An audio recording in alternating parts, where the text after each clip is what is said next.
I'm Dr. Amanda Damiano. I'm an assistant professor of communication and I'm director of the Center for Social Media.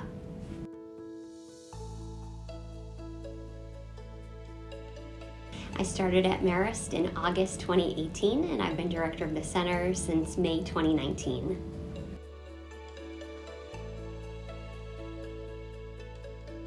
Hands down, the students are the best part of the job.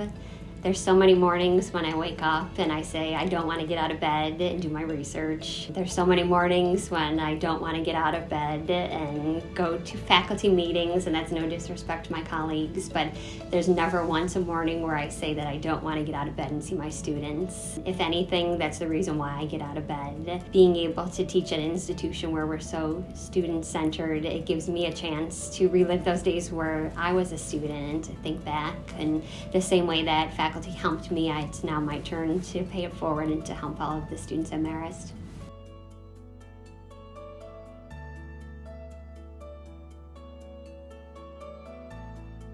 Authenticity is so important, whether it's personal brand or if it's professional branding for major national and international organizations. You want to be who you are. We have such a savvy public right now, so consumers can tell when you're being disingenuous. So with personal branding, I think back to cousins, and every time they go on vacation, they're on Facebook posting pictures of their feet in the sand, and it's just their way of showing off to people. But you never want to do that personally. In the same way, brands, you don't want your social to be straight up trying to sell merchandise.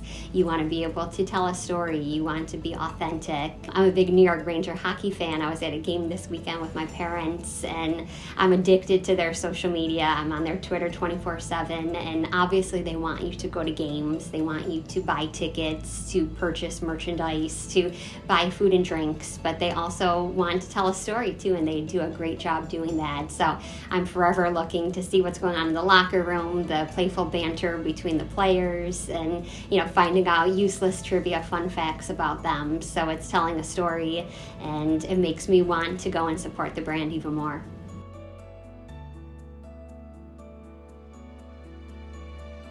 I teach Com 102, which is Introduction to Mass Communication. It's a class that we recently retooled, and the class is all about the history of mass communication. So we look at how print media was created, books, newspapers, magazines, broadcast, so radio, television, and of course new media like the internet, blogs, social media.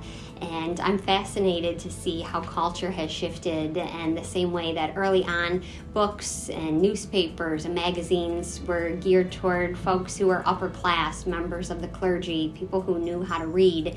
They really were restrictive to certain audiences, and eventually there was a shift, and of course those mediums became more mainstream.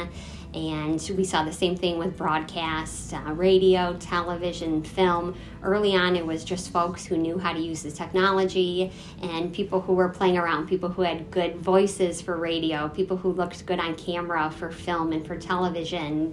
And now with social media, we're seeing that people are looking to see, how do we use social media for our personal brand? How do we use it for our professional brand? It's going through some growing pains right now. We don't know what it's going to continue to become. There's a lot of bad examples of social media, but there's a lot of good examples too. So I really enjoy looking at that progression where we're still working out some of the kinks, and social media has so much power, just as print did and broadcast did, and as much as broadcast still does, and as much as print still does. So social media is still kind of on that journey to figuring out what it's going to become, and we're all consumers that are taking part in that shaping of that mass media.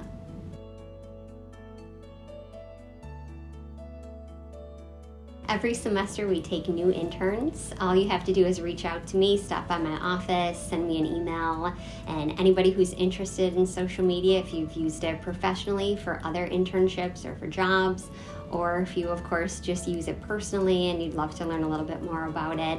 We have research that we do. We run all of the School of Communication and the Arts social media accounts. We have guest speakers. So there's a little bit of something for everyone.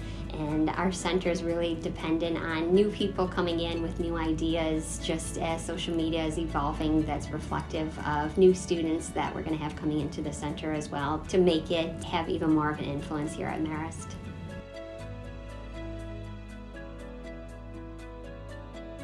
Marist is a wonderful place. I love being here. Hands down, the students are the best part of the experience. When you're here as a student, do all you can, soak everything in, try everything. This is your opportunity to figure out what you want to be, and you have so many possibilities. So the best is yet to come, and hopefully Marist is just part of that journey, and we have the rare privilege to be part of that exciting path that everyone takes as students here as Red Foxes.